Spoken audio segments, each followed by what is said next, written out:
नमस्कार दोस्तों, आपका स्वागत है शमा की रोचक कहानियाँ चैनल पर, जहां हम आपके लिए प्रेरणादायक और दिल छू लेने वाली कहानियाँ लेकर आते हैं। आज की कहानी है दिव्या की, जिसने अपनी दृष्टि खो दी थी। तो हम इस कहानी में देखेंगे, क्या दृष्टि खो जाने से रिश्तों पर असर पड़ता है। क्या एक पत्नी की ज़िंदगी तब बदल जाती है जब उसे अपने पति का सहारा ना मिले। क्या एक पति का सच्चा प्रेम और समर्पण मुश्किल हालात में भी अपनी पत्नी को संबल दे सकता है।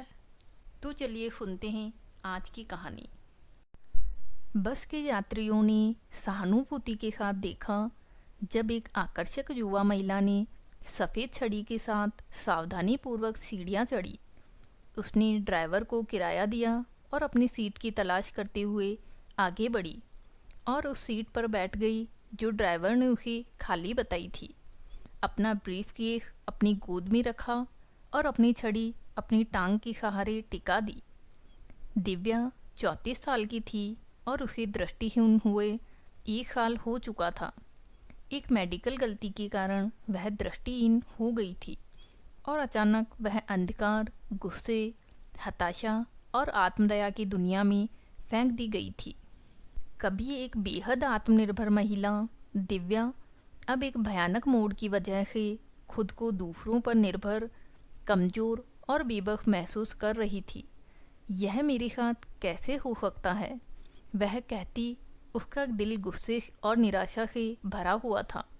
लेकिन जितना वह रोती या चीखती या प्रार्थना करती, वह जानती थी कि कड़वा सच यह था, उसकी दृष्टि कभी वापस नहीं आने वाली थी। एक उदासी का बादल दिव्या की एक बार उज्जवल और आशावादी आत्मा पर छाया हुआ था। हर दिन के साथ गुजरना एक चुनौती बन गया था और उसके पास बस एक ही सहारा था, उसका पति विक्रम। विक्रम एयरफोर्स में अधिकारी था और उसने दिव्या को पूरे दिल से प्यार किया। जब उसने अपनी दृष्टि खोई थी, विक्रम ने देखा कि वह निराशा में डूब रही थी और उसने तय कर लिया था कि वह अपनी पत्नी को वह आत्मविश्वास और ताकत वापस दिलाएगा जो उसे फिर से आत्मनिर्भर बनने के लिए चाहिए थी। विक्रम का सैन्य प्रशिक्षण उसे संवेदनशील स्थितियों से निपटने में माहिर बना चुका था, लेकिन उसे पता था कि यह उसकी ज़िंदगी की सबसे कठिन लड़ाई थी। आखिरकार दिव्या ने महसूस किया कि वह फिर से नौकरी पर जाने के लिए तैयार थी, लेकिन वह कैसे वहां पहुंचेगी। पहले वह बस से जाती थी, लेकिन अब शहर में अकेले सफ़र करने से डरती थी। विक्रम ने उसे हर दिन ऑफिस छोड़ने और लाने का वादा किया। हालांकि वे शहर के 2 अलग अलग कोनों में काम करते थे। शुरुआत में यह दिव्या को सांत्वना देता था और विक्रम को अपनी दृष्टिहीन पत्नी की सुरक्षा सुनिश्चित करने का एक तरीका मिल गया था, जो मामूली कामों को करने में भी अनिश्चित थी। लेकिन जल्द ही विक्रम ने महसूस किया कि यह व्यवस्था सही नहीं चल रही थी। यह बहुत थकाने वाला और महंगा था। उसने खुद से स्वीकार किया कि दिव्या को फिर से बस पकड़ना सिखाना होगा, लेकिन सिर्फ यह बात उसने बताने की सोचकर ही वह घबरा रहा था। दिव्या अभी भी बहुत संवेदनशील और गुस्से में थी। वह कैसे प्रतिक्रिया देगी। जैसे ही विक्रम ने सोचा था, दिव्या बस का नाम सुनकर भयभीत हो गई। मैं अंधी हूँ, उसने कड़वाहट से जवाब दिया। मैं कैसे जानूंगी कि मैं कहाँ जा रही हूँ। मुझे ऐसा लग रहा है कि तुम मुझे छोड़ रहे हो। विक्रम का दिल टूट गया यह सुनकर, लेकिन उसे पता था कि यह करना आवश्यक था।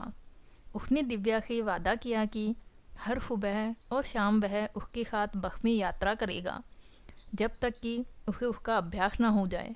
और यही हुआ। 2 हफ्तों तक विक्रम अपनी सैन्य वर्दी में हर दिन दिव्या के साथ ऑफिस आता जाता रहा।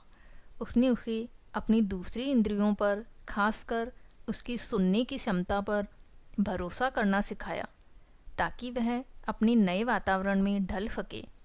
उसने उसे बस ड्राइवरों से दोस्ती कराई जो उसका ख्याल रख सकते थे और उसे सीट दिला सकते थे।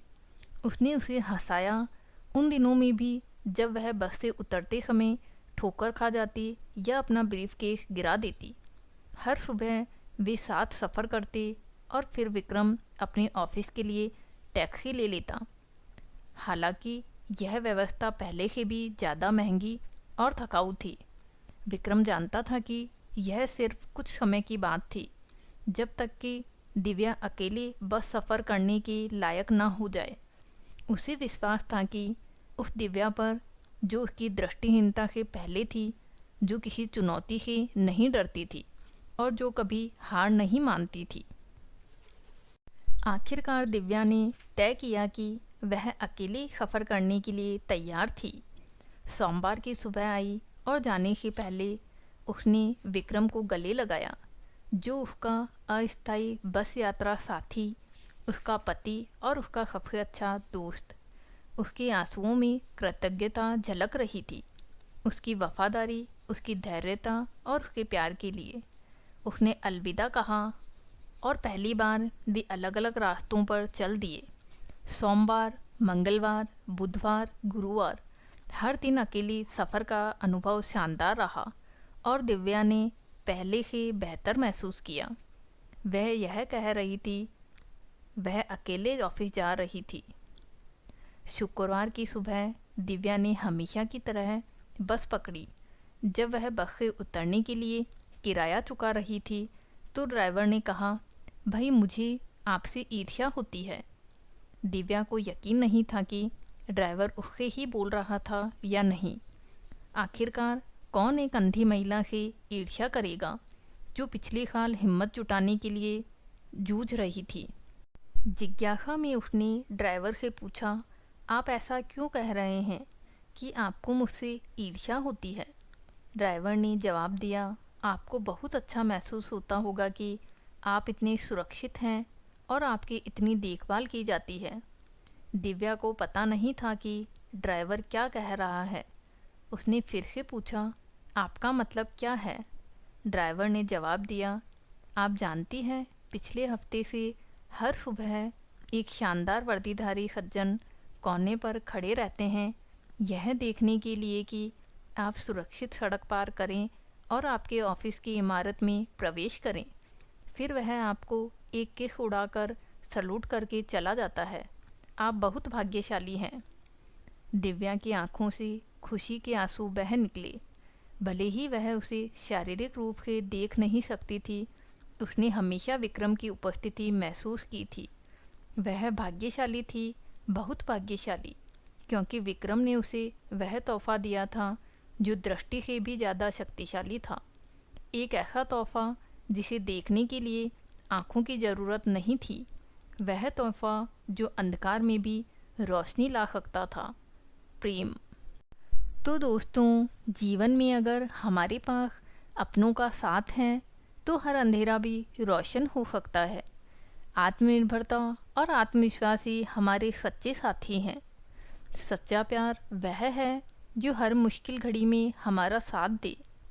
तो दोस्तों, अगर यह कहानी आपके दिल को छू गई हो तो इसे लाइक और शेयर ज़रूर करें और ऐसे ही प्रेरणादायक कहानियाँ सुनने के लिए हमारे चैनल शमा की रोचक कहानियों को सब्सक्राइब करना ना भूलें। धन्यवाद।